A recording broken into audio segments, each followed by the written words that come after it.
On your feet for Mary, McDonnell, and Edward James Olmos. Come on. Boom.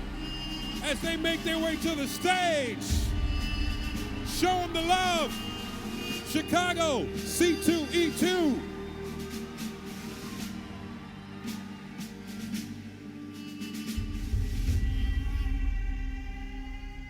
Hi.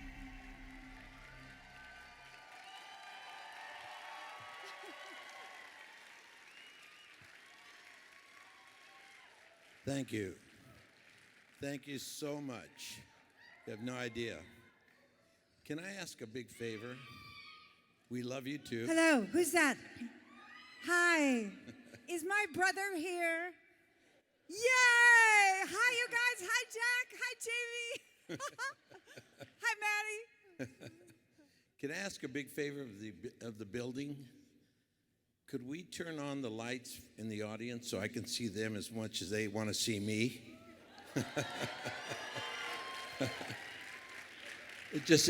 We can't see you. And it gets to be like, you know, I'd rather look at you guys in the eyes, even though you're way in the back over there. How you doing? It's really... Just hard to see you guys. It's kind of hard because... Yeah. Oh, there yeah. you go. Yeah. Oh, that's so much better. Go for it.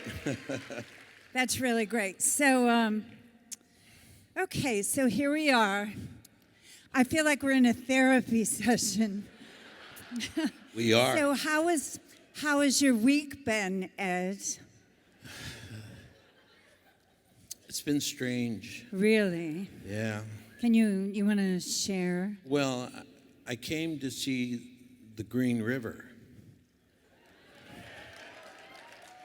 By the time I got here on St. Patty's Day, it was not green anymore. It's like dark brown.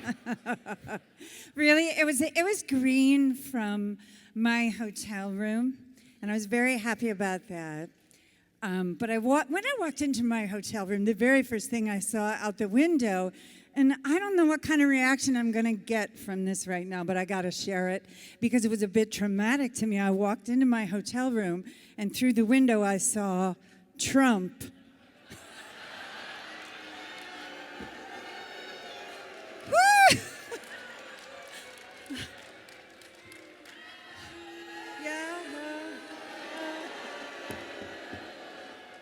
Oh, good. Oh, I feel so much better. You didn't let me down again. Thank you. I know, but can you imagine? I'm here. I'm all excited. I'm really relaxed. It's going to be so much fun. I walk into this really beautiful room and go, oh, God. Oh, well, I guess he's everywhere. So this is a great crowd. How are you all? Woo! What a joy. What a joy. Listen, we don't have a moderator, so guess what? You guys get to ask us the questions, and we get to go with you guys right away. So I love it this way. I'd rather you guys ask us questions than a moderator ask us questions. So who's going to be first up here? Ooh, they're running. I like that. I like that. I like that a lot. Go ahead, man. You're first. Hi, I am Britton from Rockford, Illinois, and I guess my question for you is, who do you think would make a better president, Donald Trump or Gaius Baltar? Hello. Come in.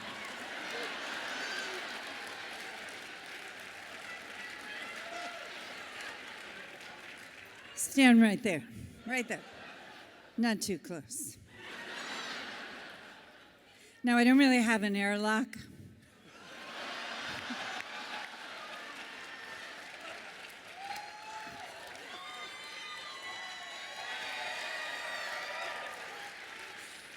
But I have to say, I really appreciate your courage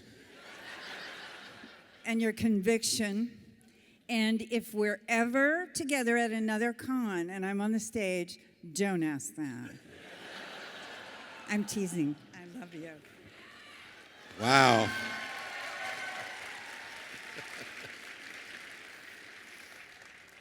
Yes, hi. I'm Jack Burns from Lakeville, Illinois. It's a pleasure to meet you both. I just want to ask to both of you, James, the dichotomy between, being like the father of the fleet and, the relationship between you and your son, where was your motivation for that? And also, how you presented yourself as an officer was amazing. Me being in the Air Force, it was, in my opinion, the most accurate representation of a military man, It was fantastic. And Mary, Madam President. Vote I'll take either. Vote At this point, I'll take Hillary. Vote Rosalind. Yeah, vote Rosalind. Now, how was it for you going up to that whiteboard every episode and changing the number and, and Billy and, all the, emotional scenes you had to do? How was that for you? Okay. Eddie's such a gentleman, isn't he? Good questions. The whiteboard is a really wonderful question because the internal activity of Laura Roslin was always predicated by the fact that she also had a limited life. So she was dying, and the civilization was dying. So the whiteboard became a very intimate relationship. And every time it lowered, the guilt that she felt would overwhelm at times. You didn't see much of that, but it was stuff that I knew that she quietly struggled with. Because it's one thing to know that you're dying. It's a whole other thing to take responsibility for not allowing the human race to expire. So I think it was central to always being aware that everything we did was in the face of mortality, everything. There was never a day when you didn't think that this could all be gone consciously, which is different from the way we all live in denial, happily. I mean, most of the time. I mean, I don't know. When I saw the Trump sign, but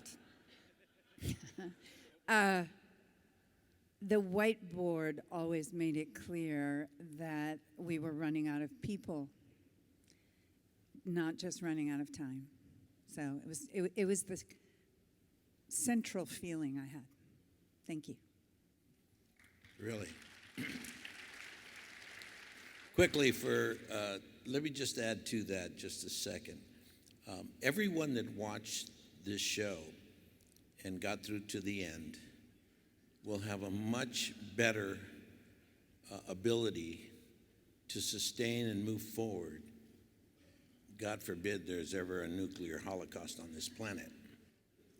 Those that didn't see the show are probably going to check out very quickly.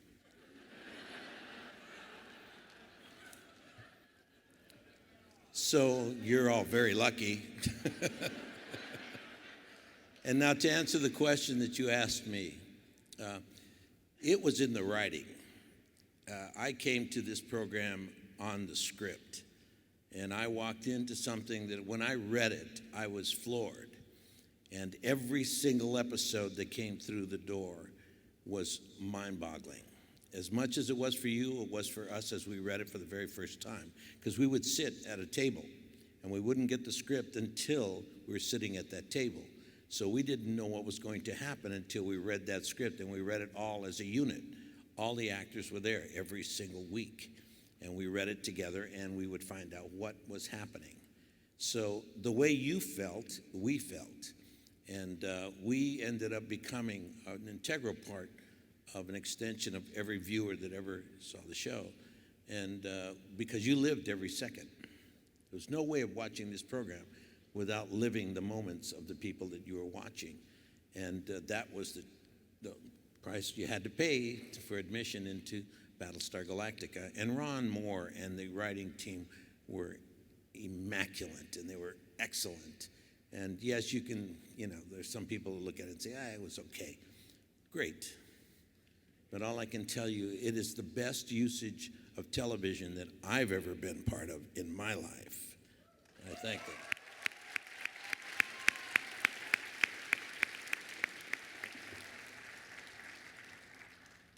Hi, my name's Michelle. I'm from Virginia. First of all, you guys are just such great role models for me, and thank you so much. But my question Thank you, Michelle. I am a librarian, and I was just wondering if you guys have read any books recently that you would like to share, or television shows that you really love that you want to promote. I'm trying to read this extraordinary biography of Red Cloud. He was actually, you know who Red Cloud was, right? Lakota, and it's really quite extraordinary. I can't remember right now the name of the author, but it is the most current biography, and it came out this year. And one of the reasons I mention it, A, because that's what I'm reading, but B, it is the first time I've read anything on Native Americans and a biography of any Native American or any sort of editorialism on Native American, sort of that was able to explain to me the ethos of violence that the tribes were practicing before we came in and gave them the rest of their problems. And it really is a kind of an astonishing understanding, finally, of it kind of gives you even more information as to why the appearance of white men and the way that European civilization related to the Indian nations was so off the mark. It's really a beautiful book. I recommend it. It's difficult, though, so you can't be afraid of violence. That's what I'm reading. How cheery! I got you beat. No, I'm reading two books, and they're both very, very difficult and very hard. Not books. One's a poet who passed away just a few months ago, John Trudell, Indigenous First Nation person who is a beautiful poet. He's the man who led the takeover of Alcatraz back in the 60s. Beautiful man. And he passed away. We were together till the end, and he moved me a lot. And he was a brilliant man. And the other book that I'm reading is Hitler's Pope. A very difficult book to read, but one that I highly recommend that you all read.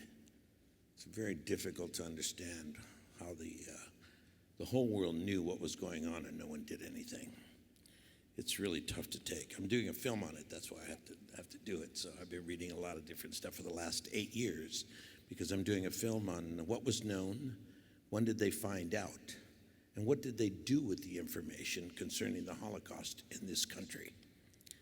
Very wonderful, ugly sense of understanding. But they will never teach us again once this movie's out that we really didn't know what was happening until they walked into the camps, and then they were appalled by what they found out. That they will never teach any of our children again. What they will teach will be something that will correct that issue and that problem. This is what was known. This is when they found out. This is what they did with the information. And this was the ultimate ending, conclusion. If you would have learned the Holocaust that way, a lot of the stuff that's happening right now would not be happening.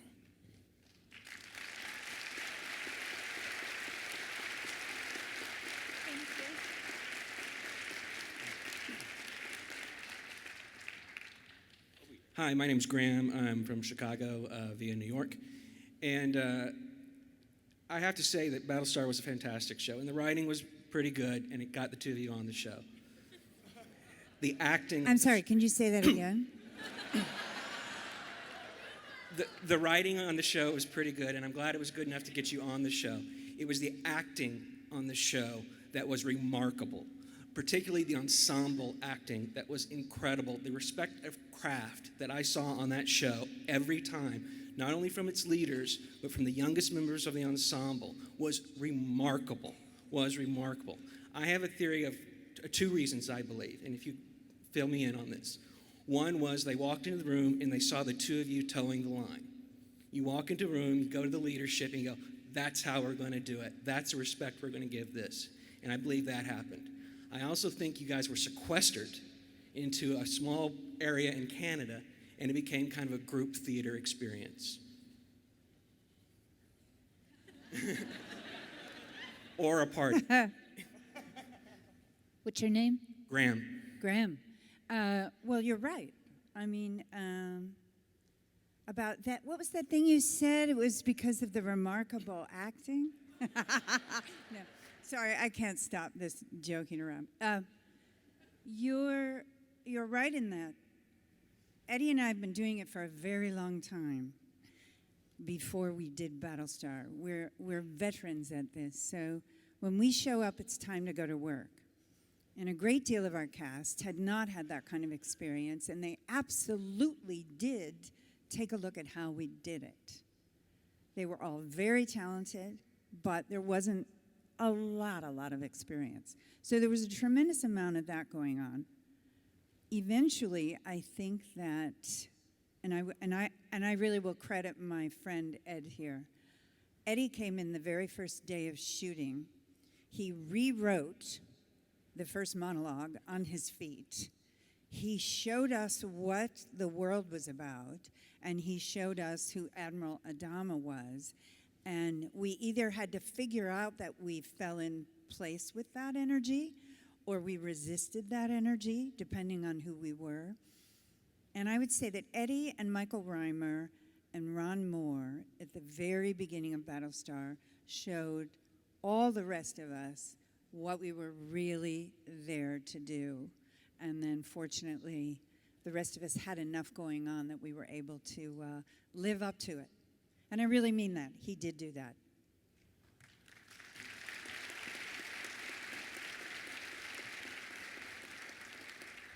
The very first scene that we shot as a group was the So Say We All scene.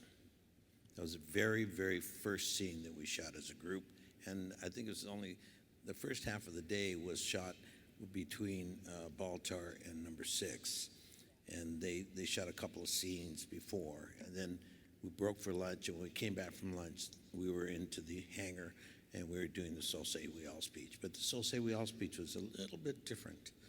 And like Mary said, they did give me the opportunity to just explore the scene and to commit myself to it. And it was one take. It was really an incredible feeling. We covered that take after, but the full walking sequence was only done once. And all I can tell you is that, yes, you are 1,000% right when you say that the acting ensemble, the acting was immaculate. There was never a false note in anything, and it was because of the situation. But I will say that you're 1,000% wrong that the writing didn't have everything to do with it. Right? If it wasn't for the writing, we would have never got there. I don't care how brilliant I am. I have a very hard time, without the structure and the dialogue. So I totally give this show to the writers, 1,000%, and we accompanied. And let me just tell you, and I've said this before, the writers wrote this piece, and it just, when we sat down to read it at the table the very first time, it just took off. When we put it into production, it just soared. It just started flying. And then the writers just started going, oh my God. And then it went into post-production. And we just finished losing the person who really did all the special effects, Gary Hutzel. He died just 10 days ago. And very quickly, and we caught us all by surprise. And today,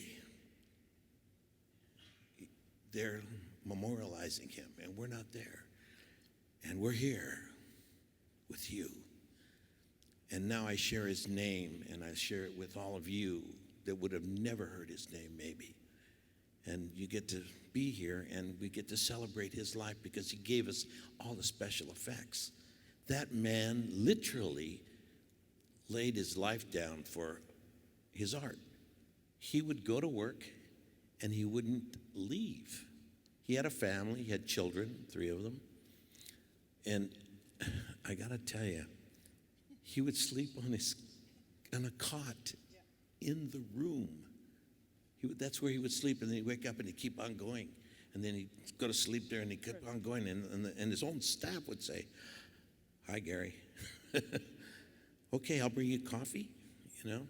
It was an amazing journey with that man. Gary was truly a gift. And I'm very, very grateful that I had the opportunity to work with him as a director. I can only tell you, he elevated my thought process to a higher level. Because when I came in with my ideas of what I wanted to see, he'd go, "Got it, Eddie." And then he'd say, "How about this. I said, "Whoa, Gary, yes to all of it. Yeah. Do it all, Gary. That's exactly what I need." You know, thinking, God, this man was a genius. So, Can I just say something here? Go ahead. He was such an unassuming human being, Gary Hutzel. A genius, literally a genius. And I didn't know who he was for the first 2 seasons. I just thought he was Gary. So, like, every time I ran into him, "Hi, Mary. Hi, Gary. How are you? How are you? What's going on? Oh, just working hard. How about you? How's it going? Oh, it's great. Yeah. Okay, see you around. Maybe we'll have a drink sometime." And one time I said, "Who's that Gary guy? He's so nice. What does he do?" Because for the first 2 seasons, as you know, I was kind of captive on Colonial One, and I didn't do any special effects, and I wasn't out there flying around things, and I didn't, you know what I mean? I wasn't really in the world. They said, he's our special effects creator. And I say, but that's how he was. He just had a very humble, unassuming, gentle nature and a brilliant mind. And a lot of what you see is because of him. He was extraordinary. That post-production, really. Thank you, Gary Hutzel. May you rest in peace. Hi, I'm Stewie from Wilkes-Barre, Pennsylvania. Oh, yay. I was born in Wilkes-Barre. Yeah, I saw you guys yesterday, Wilkes-Barre Pride. Oh, that's great. Thank you for telling us about Gary. You're welcome. I wanted to ask, what sort of character interaction did you guys have that made you really felt the tension as an actor? Some sort of moment or scene in the show that was just, land-breaking for you, just incredible interaction with another actor?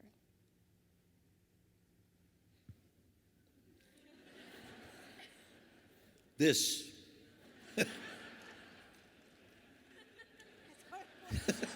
It's exactly That is kind of how it was. We just look at each other and go, 1, 2, 3, act. It was so easy. Like any sort of real emotional moments or anything? A lot. Are you kidding? I know there were a You lot. are, right? And favorite emotional Did you have any favorite scenes of emotional instability that you might remember? I think I'll tell you about it. Starbucks' real capture was a very difficult thing to watch. That was very traumatizing. When she got killed, or when she got captured and she was living with, Leoben. Oh, with When Leoben. Starbuck was held captive by Leoben. Yeah. That was horrible. Very hard. I went through Very hard. Knipsis fits in that one. I couldn't believe that they put her in that position. It was incredibly difficult because, again, that was quite young.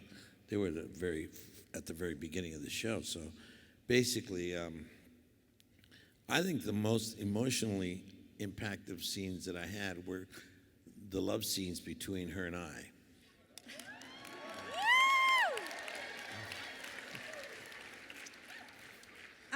I agree. I'll tell you one scene. I think I've said this before, so forgive me if I'm repeating myself, but really simply one of my most vivid memories, because it was one of those scenes where you are able to, as an actor, really truly forget about that you're acting, and you step into a kind of presence and a kind of zone that is what you always hope for, but you don't always get there. And it was this scene in my chambers where Laura Roslin made Adama an admiral. and she gave him his admiral's pin. Yeah. And I can't explain what happened between Ed and I that day, but I also think you leaned over and kissed me. And that wasn't scripted, of course. Because they weren't quite sure, the writers, if they could handle that. So Eddie pushed it a bit. But there was something so moving to both of us about this man, Eddie, what I know of him and knew of him by then, combined with Adama, and sort of honoring those men all at once in that scene. And it really moved both of us. And it's very vivid for me still. And it wasn't really a big deal in the script, but an action like that can sometimes move you into a zone of presence that unexpectedly occurs. So I love that memory. It's beautiful. My most intense moment, like I said, was our love scenes, but the love scene that I remember the most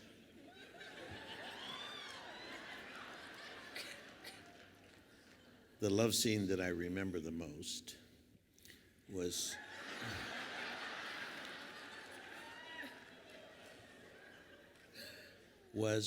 when I placed my ring on her finger. Just a little too late. That was the most emotional love scene of them all.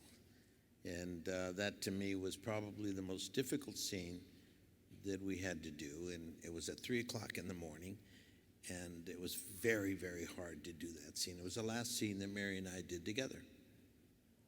For the rest of our understanding of that show, that was it. And when Mary was done, she got up and started to try to walk out of the Raptor.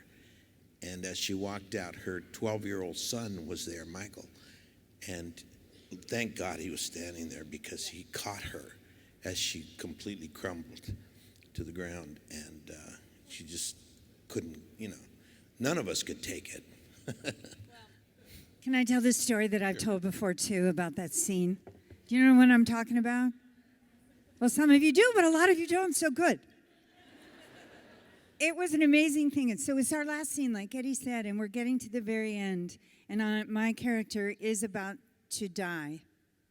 And that's a hard thing to do anyway, to end a show and be dying and losing your love all in the same scene, and have that be the end of a television series. So the impact of that emotionally on all of us, even my son Michael, who was standing by shooting it, was large. So we get to this point where, I'm just going to stand up because I want to see everybody. So we get to this point where Eddie is talking, Adama is talking to Rosalind, and she's actually dying, and she's actually dead. He's not quite aware of it yet, but he's talking. And as Eddie was talking, and of course, I'm gone. So when you're gone, you can't move. So he's talking to me, and he's so emotional, he's so beautiful, and his tears started falling on my hand, which made me well up in tears. And my eyelids started to flutter, and the director went, "Cat." He said, "You can't cry, you're dead."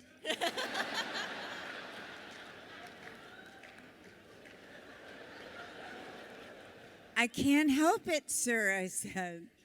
"I've been responding viscerally to this man for 6 years. And now you're telling me if his teardrops fall on my hand, I can't respond." Anyway, we tried it 2 more times before we finally got it right.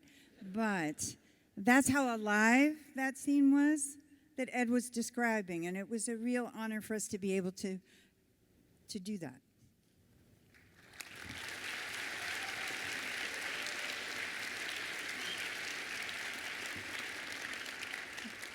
Hi, my name is Deidre from Rockford, Illinois, and it's a delight to have both of you here. Battlestar is very dear to my heart.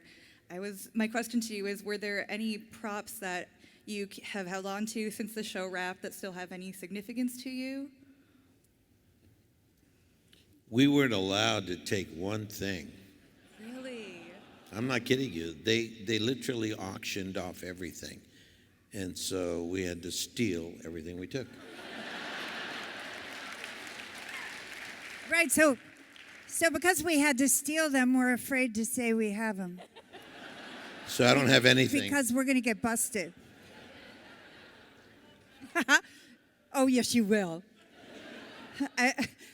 And you know, like our costumes, for example, we all had costumes that we wanted. And we stated, I just want this one. All I wanted was Laura Roslin's great navy blue Armani suits, right? All I wanted was the Armani. I don't really understand why they had a problem with that. But anyway, for some reason, Universal felt they had to keep all our clothes and auction them off for, I don't know, their end of the year party. I have no idea. But lo and behold, and I don't know if those gals are here tonight, but my suit was auctioned off to someone. And last year, a couple of my beautiful, wonderful fans came to my table and presented me with the suit. Are you here today, girls, by any chance? No, they're not here. It was really remarkable. So it's now in my closet with a couple other artifacts from other shows. So that was pretty amazing. No comment. I took a lot of shit.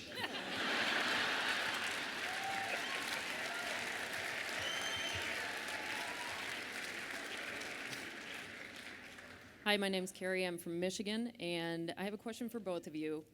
Over the years, I've come to understand that every cancer patient and their caregiver goes through many emotions during that journey, and I was struck by the way you played Laura with her strength, her fear, and her acceptance that I think is very prevalent in cancer patients. And then, Eddie, how you played Adama with the anguish and desperation that any loved one goes through watching someone battling cancer. And I don't mean this question to be too personal, so you can ignore it, but was there anything beyond the writing that informed how you played these characters and those many phases that they go through in this journey?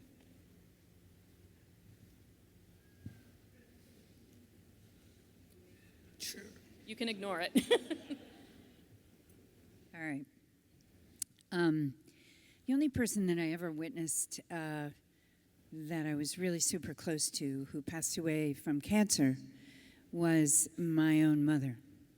And I was performing on Broadway at the time in a play, so I wasn't there a lot, but I would come home a lot on my day off. And what I witnessed was at the same time that my beautiful, beautiful mother, truly exquisite woman, at the same time that she was diminishing in size, becoming thinner and starting to move out of her body, her eyes got bigger, she had lost her hair, she's very proud of her wig. But as she started to diminish in size, she started to grow in power. And I remember noticing that. Like I'd come back once a week, and week to week that would be true until she could no longer communicate. So by the last time I saw her, she was speaking more directly and more through the people she was talking to, seeing more clearly into things, it seemed to me, than I had ever seen.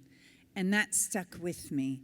And I just kind of kept that in the back of my mind when I played Laura, that even though the physical strength was diminishing, the spirit was becoming clearer about the mission. So. Thank you for the question.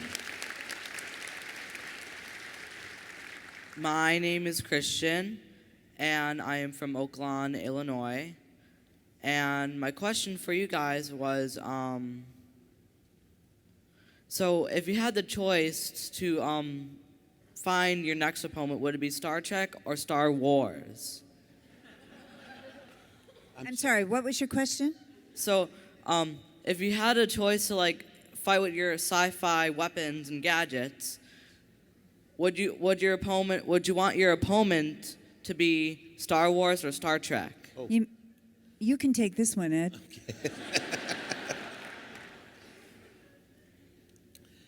Oh, God. I would have to say my opponent. That's what you're asking, correct? Yeah. The opponent that would be the most difficult probably would be Star Wars.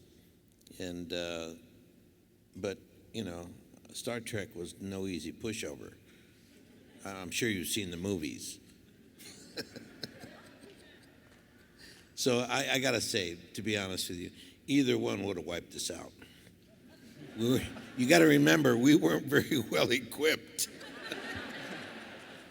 I mean, we may have been able to get the Cylons to really like step up their game, but I still think we would have lost. We lost everything. We would have lost. Come on, I was flying a museum, for God's sake. Come on, get with the program. So yeah, we would have lost to either one. Honestly, it would have been very difficult. The Cylons. I mean, I got to tell you, the very first episode we ever did after the pilot was 33, which I consider to be the best, the best episode of the entire 5 years of episodes that we had. 88 hours. That was the best hour of the 88. And the reason why was because of what it really implied and how difficult it was, and how everybody rose to the occasion, and how really we were outnumbered, outgunned, and really had nothing to offer. We hadn't found Ragnar yet. We were just like lost. Worse than lost in space. We were being hunted in space, and every 33 minutes we had to jump. And it was very difficult. And when the movie starts, or that episode started, it was on the 5th day of this fiasco that we're in. So everybody was wiped out. I really take my hat off to all the performances. If you really want to see just one episode, just watch the first one. It's a beautiful piece of work. 33. Thank you for the question. Hi, my name is Gina. I'm from Indiana. And we're all here to see you and enjoy. I'm over here. We're all here to see you and enjoy the interaction that we have with you. My question is, what do you see when you look out here? Love.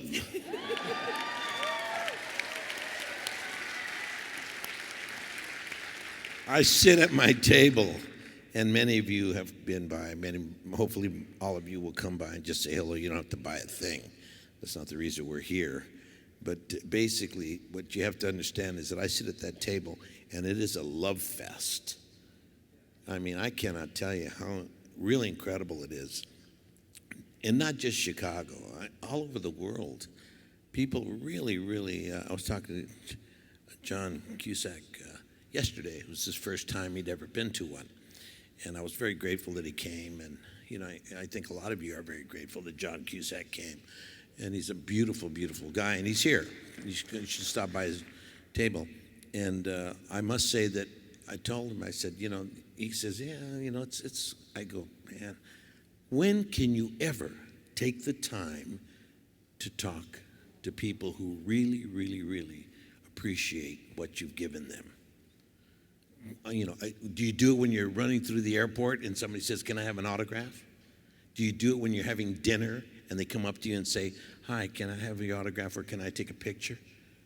When do you ever take the time to sit and talk to your fan base? Ever? I said, this is it.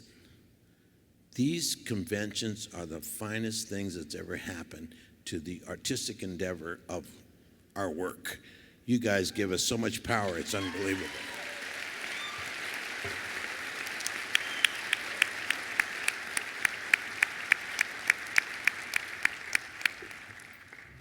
I just want to say something too about that.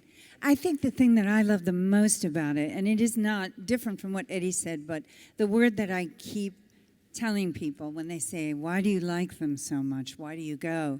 Is that there's just a level of engagement here, and it's smart, and it happens everywhere in the world.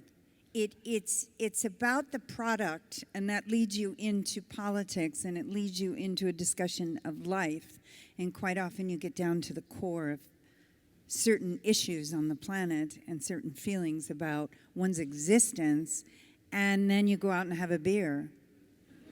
And you know, I one time was a little nervous about going through a lobby at Dragon Con because we started to come out of the restaurant and it was packed. And I said to Michael Hogan, our dear Colonel Ty, I grabbed him, right? I know, he's so awesome. I grabbed him and I said, "Oh, Michael, I don't think I can walk through." And he goes, "What the heck is wrong with you? What do you mean you can't walk through?" You know, Colonel Ty. And I said, "Well, there's just so many people that did it." And he goes, "What, are you kidding me? Aren't you a cheesehead? Don't you love football?" "I am a cheesehead." "Oh, I'm sorry, I'm in Chicago." "Oh."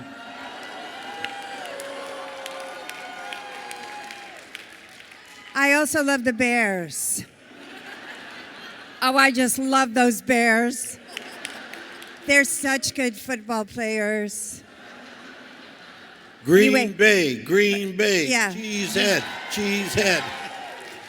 Actually, I was going to wear my cheese head on stage, but I didn't think it'd be a good idea. But anyway, he said to me, "Okay, so you love football. Well, just think of this as a pop culture sci-fi tailgate party." And I said, "Oh, there you are." And from that point on, I got it. There's just something really remarkable about your engagement with the product, with art, with life, and with each other. And we love being here. So thank you for being who you are.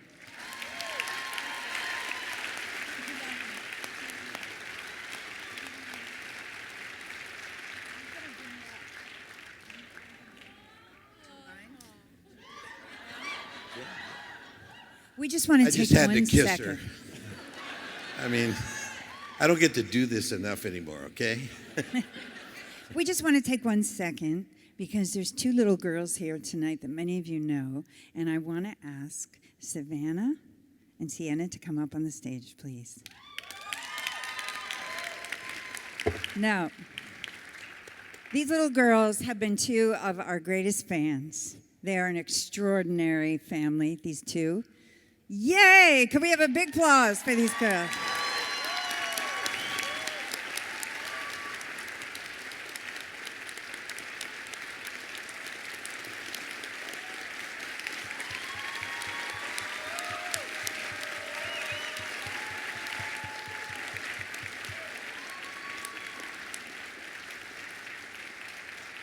As many of you know, Savannah's been fighting with her mom and her dad and her brother and her marvelous sister here, a very hard fight with mitochondrial disease.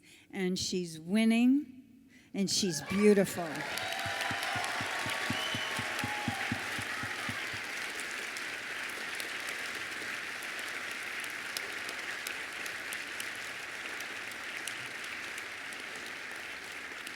Their whole family has taught us so much about strength and honor and commitment.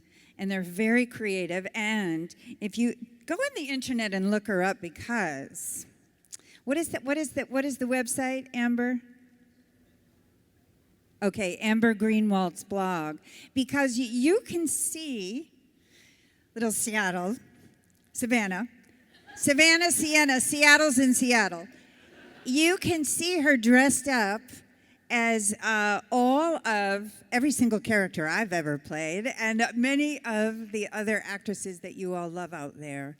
She does an amazing, not even impression, she just kind of absorbs who we are and then she recreates us. Anyway, we love these two girls, we love their family, and we wanted you to meet them so you can continue to support them in their fight. Thank you.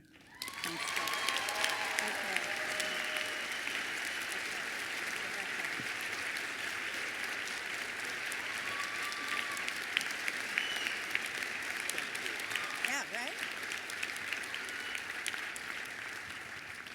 Hi, I'm Vicki. I'm from Evanston. Personally, I think you guys are both amazing. I love the show, and I just wanted to know where do you guys find your inspiration? You go first on this one. Oh boy. Daily, I find it within my family. I'm inspired by my mother. She's 90, going to be 91.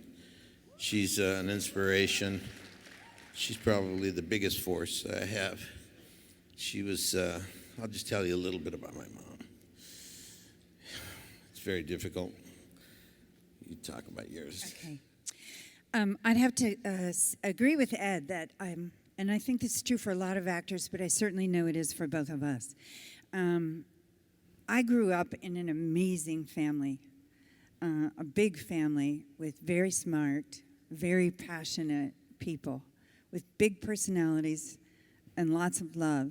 And when you grow up in a family like that and you have artistic leanings, which clearly I did, you start to synthesize all of those emotions and all of that experience of connection, and you start to imagine it into different forms. It just starts to happen naturally. So the core, I think, for a lot of actors who are able to work for a very long time is that there's something built within them that connects them deeply to their humanity. In our cases, it's our families. Then on top of that, you're inspired by everything around you. You're inspired by other people's work. You're inspired by a conversation you may have in a coffee shop. You're inspired by something you're seeing that night on the news that's happening across the world. There's so much to be inspired by that you don't really have to work very hard at all. Thank you. Hi, I'm Linda from Cleveland, and my question is, we were sort of cheated out of the reunion scene between the Admiral and the President when they left New Caprica. What did we miss?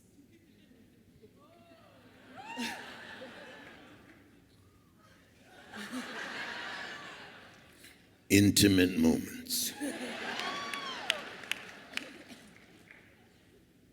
Did we do drugs? Thanks to you. A little Kamala goes a long way. Hi, I'm Chris from Lombard, Illinois, and my question is, as someone who's struggled with a terminal illness and beat it, I took a lot of courage and strength from watching how you performed your performances, and I wondered, what were some things that you guys learned from your characters? Thank you and congratulations for your fight. Thank you.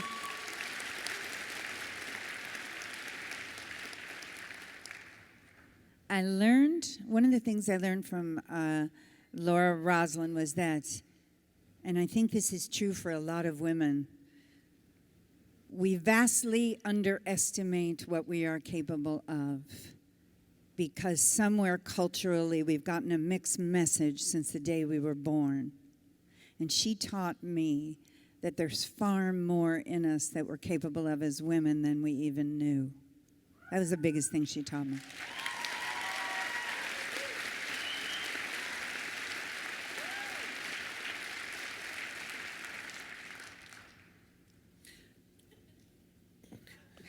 Yes.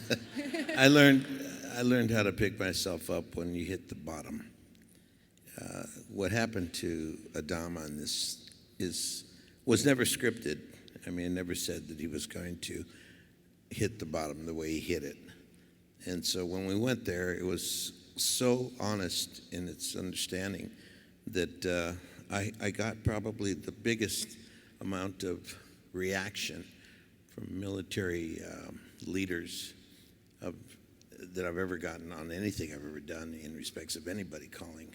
They really were grateful that they showed what the truth was of having to deal with sending people out to battle and the destruction of life and what it meant to them as they stood strong and firm with their commitment. And I was very thankful that I got to play the role, and because of that, and that the producers allow us to go where we went. I mean, no one thought that the Admiral was going to become an alcoholic, drug-induced, slobbering, crying, whimpering person.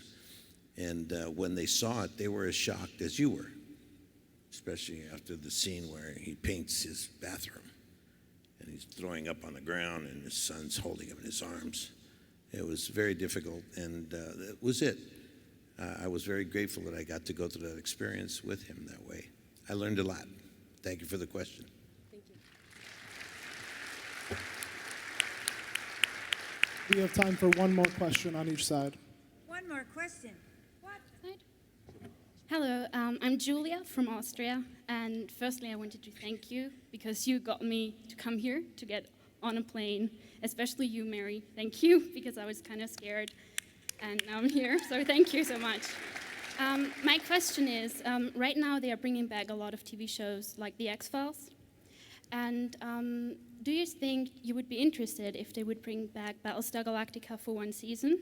I know your character died, Mary, but there is this...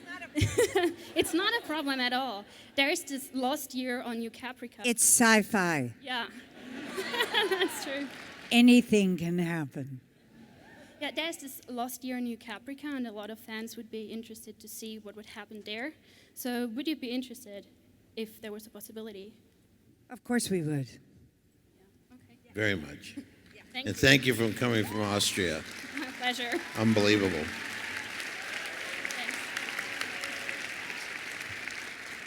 We'll take just a few more.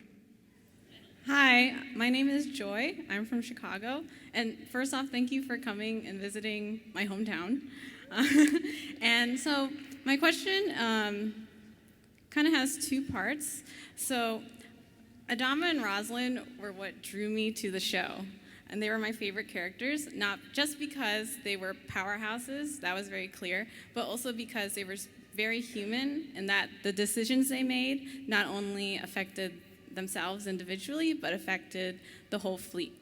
So in your opinion, what decision did your character make, whether it was out of passion or out of pragmatism, that you think had the biggest consequences on the fleet? And also, what does that decision, how can that teach us something about today's crazy political climate? I'll just answer the one that you and I usually talk about in terms of Rosalind, which is I had to come up against banning abortion. And for Mary to think about imposing anything like that on anyone is preposterous.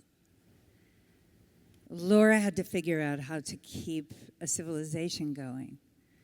And so I learned in that decision, that complex conflict, there's a huge difference between being a progressive citizen and being responsible for the lives of a country, a planet, a civilization, and that you sometimes make decisions that are contrary to what you personally would wish. And that was really, really hard and really interesting and really taught me a lot. That's one we talk about. Hi, I'm Jessica. My question's for you, sir. One of my favorite shows is The West Wing. What was it like to play Justice Mendoza? Thank you for asking.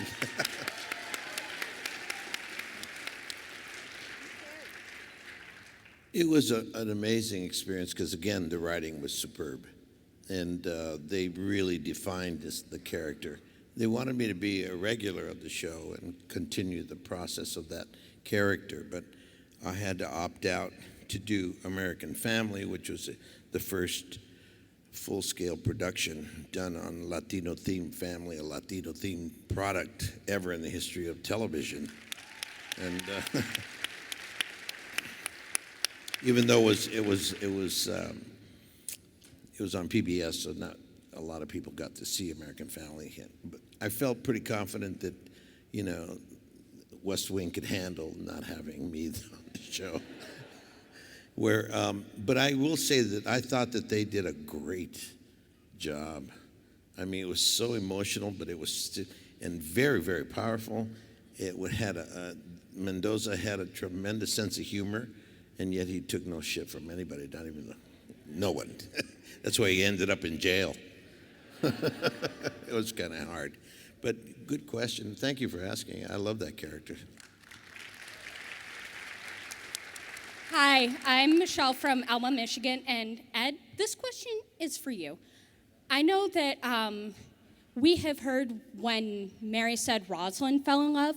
I was just wondering when Adama fell affection for Rosalind?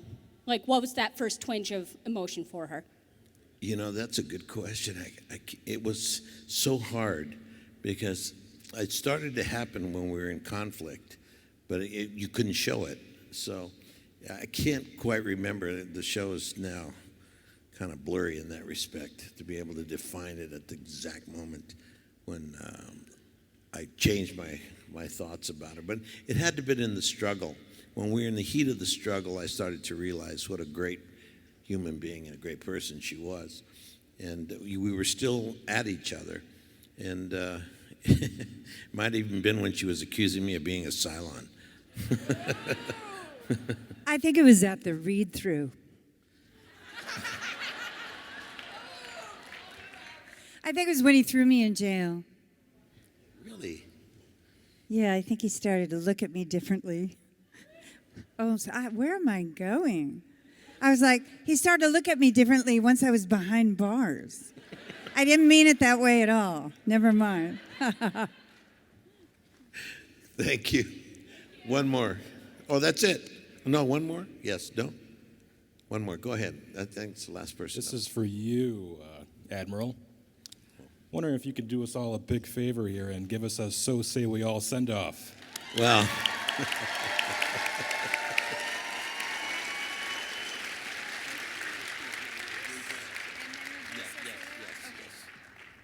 Okay, so let's stand up. Go ahead.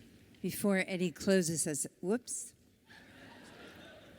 I'm really losing my shit up here. Okay. Before Eddie closes us out here with your favorite saying, this is about the fourth time that he and I think, have done a con together. We haven't done that many.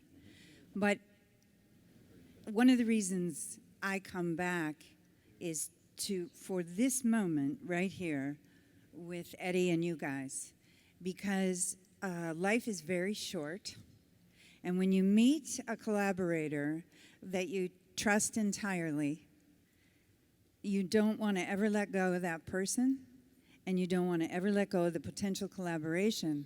And so I just want to thank you guys, because you allow me to come experience this relationship again at least once a year.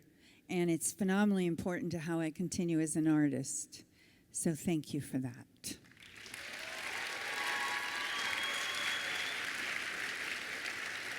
And I say to all of you that it's an honor and a privilege to be the Admiral of the Galactica. And may you all understand your lives to the highest. So say we all. So say we all. So say we all.